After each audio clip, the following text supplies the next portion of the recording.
fatores causam envelhecimento facial e, entre eles, consequentemente, também favorecem o surgimento de alterações nas pálpebras. Para falar sobre este assunto, eu converso hoje com a doutora Cristine Boschiroli, que é oftalmologista com especialização em cirurgia plástica ocular. Tudo bem, doutora Cristine? Tudo bem. Vamos começar falando sobre isso, né? O que é plástica ocular? Bom, a plástica ocular é um ramo da oftalmologia, né, que se preocupa com toda a parte periocular, ou seja, a região ao redor dos olhos, né? Então, nós trabalhamos com a parte estética, a parte restauradora, porque também acontecem tumores e uma série de alterações, não só estéticas nessa região. Perfeito. E quando a cirurgia plástica ocular é reconstrutiva e estética? Bom, a parte estética refere-se à melhora visual, né? Uma melhora da beleza das pálpebras, principalmente naquelas pessoas que já apresentam um excesso de pele nas pálpebras, um excesso de bolsas, as bolsas principalmente na parte de baixo dos olhos. Então querem melhorar o aspecto dos olhos em geral. A parte reconstrutiva já refere-se mais à parte de tumores, né? Podem acontecer tumores nas pálpebras, existem alterações tanto nas pessoas mais de idade, alteração do posicionamento das pálpebras. Então isso já refere-se mais à parte de função e à parte de reconstrução. Perfeito. Há quanto tempo você trabalha com isso, com essa especialidade? Bom, eu voltei para Cascavel, que eu sou na verdade sou daqui, né? Eu voltei para Cascavel já está fazendo 11 anos e nesse tempo todo eu trabalho com essa parte de oftalmologia e focado mais na parte de plástica ocular. E fica interessante abordar esse assunto, porque até então a gente pensa que é feito unicamente pelo cirurgião plástico, né? Então tem que ter a presença de um oftalmologista também durante esse procedimento. Fala um pouquinho sobre isso. Então, a cirurgia plástica geral também aborda toda a parte de cirurgia de face e inclusive pálpebras. Como é uma área extremamente delicada, viu-se a necessidade do oftalmologista trabalhar com isso. Então, existe dentro da oftalmologia, na nossa formação como oftalmologistas, existe uma subespecialidade que chama-se cirurgia plástica ocular. Então, todo o serviço de residência, serviço de especialização em oftalmologia, oferece esse conhecimento, né? Então, depois da residência de oftalmologia, você pode fazer uma subespecialidade focado nisso. Perfeito. E quem é que mais procura esse tipo de procedimento, doutora Cristine? Bom, dentro da parte de função, a grande maioria dos pacientes são pacientes mais de idade. Aqueles que têm alteração no posicionamento da pálpebra, que acontece com a idade, ou a parte de tumores palpebrais. São pacientes mais na faixa dos 55 anos ou mais.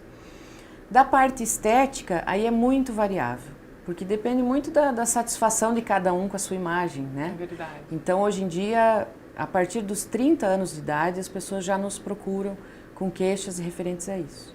Estou me lembrando agora de uma tia da minha mãe, que lá com seus 85 anos, acho que ela já estava na 13ª cirurgia plástica dela. E uma que ela não fazia, não tinha vontade nenhuma de fazer, eram as bolsas, né? Sim. Que era um fator, ela dizia que era um fator genético que ela carregava com muito orgulho, né? Então ela fazia qualquer tipo de plástica. Mas aqui ela não mexia, porque ela dizia, isso aqui é meu DNA, eu não quero mexer. Então isso também tem muito disso, né? As pessoas, de repente, querem colocar silicone, querem mexer alguma parte do corpo, mas ali elas não mexem. É um procedimento demorado? Tem risco? Olha, sempre que a gente fala em cirurgia, eu não posso dizer que alguma cirurgia não tem um risco. É claro que é uma cirurgia bastante tranquila do ponto de vista do paciente, de recuperação, de pré-operatório, mas qualquer cirurgia oferece um risco mínimo, mas a gente tem que sempre comentar, inclusive expor isso para o paciente, né? Hoje é uma cirurgia tranquila, eu digo, porque é feita sob anestesia local, é feita somente uma sedação leve durante o procedimento. Isso faz com que o paciente receba alta logo depois da cirurgia, não é necessário internamento. Então, tudo isso torna mais prático, uma coisa mais prática. E o pós-cirúrgico, doutora? Demora quanto tempo, mais ou menos? Quais são os cuidados? Olha, os cuidados principalmente são repouso nos primeiros 2 dias. O paciente vai fazer várias vezes compressas frias sobre os olhos. Isso ajuda bastante a diminuir o edema, né? O famoso inchaço, como a gente diz. E com isso a pessoa tem uma volta às suas atividades bastante rápida. Não é uma cirurgia dolorosa, nós prescrevemos analgésicos, mas às vezes até o paciente não chega a usar, por ser realmente bastante tranquilo. Né? Que bom. A gente vai para um rápido intervalo comercial. Na sequência eu volto com a doutora Cristine Boschiroli, Cristine, não é Cristina, falando sobre o assunto. É rapidinho, até já.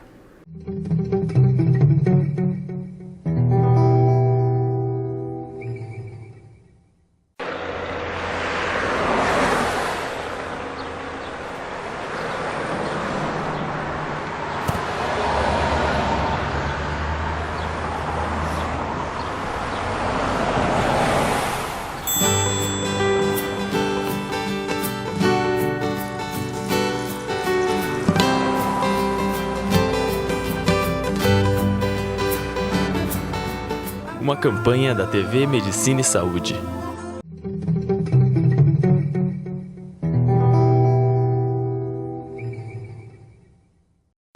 Estamos de volta e a entrevista da semana é com a médica oftalmologista, a doutora Cristine Boschiroli.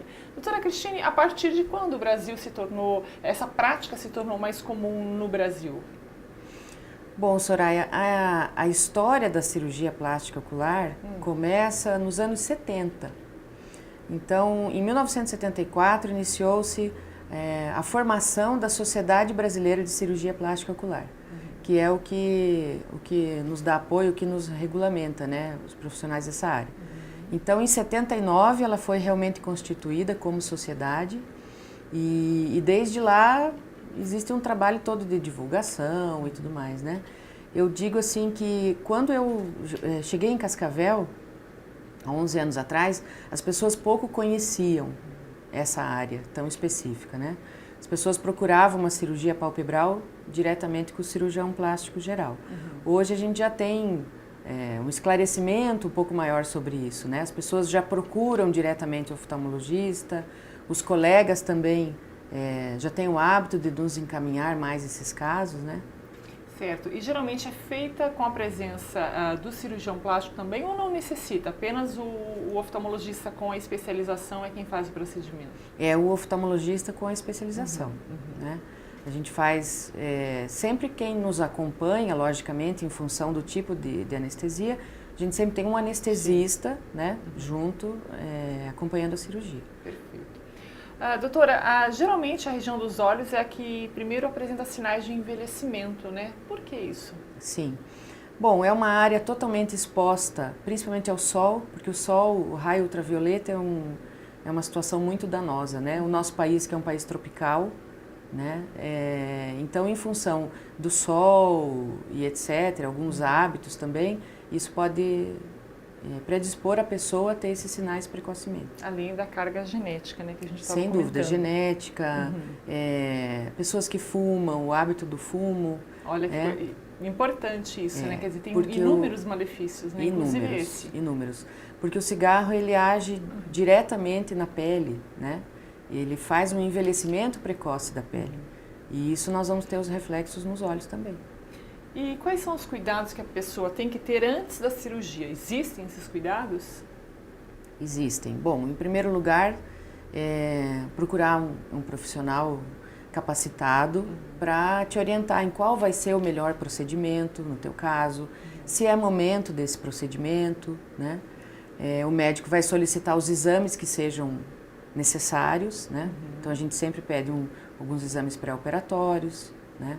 Uma documentação fotográfica, sempre é interessante se fazer antes. Se munir de todas as informações possíveis, né? Com certeza. Agora eu quero fazer uma pergunta que interessa muito as mulheres e alguns homens também, né? Questão de estética. O Botox, ele interfere na visão? Não tem. Um Botox bem indicado, né? Bem aplicado, ele não tem interferência na visão. A ação da toxina botulínica, né? Que é o princípio ativo, fazer uma atenuação das rugas. As pessoas, hoje em dia, é muito usado nas rugas periorais, nas rugas da glabela, que é essa região aqui, e região frontal. Então, ele faz um relaxamento dessa musculatura e, com isso, atenua essas rugas. Mas ele não interfere de maneira maléfica, vamos dizer, na visão. Perfeito, então. Bom, para você que está assistindo, se tiver alguma dúvida ou quiser uma informação adicional, você pode entrar em contato conosco. contato@medicinesaude.tv.br. Pode direcionar a sua pergunta para a doutora Cristine, que nós faremos com que ela receba essas perguntas e nos responda para que você tenha aí a informação adequada, né? Enfim, são informações importantes que as pessoas precisam ter. Sim. Obrigada, doutora Cristine, pela presença. Fique à vontade. Eu que agradeço a oportunidade. E me coloco à disposição para eventuais esclarecimentos que possam ser feitos. Que bom, obrigada mais uma vez. Para você que está agradeço. acompanhando, então, fique ligadinho na programação da TV Medicina e Saúde, com as informações mais prioritárias sobre saúde para você. Até mais.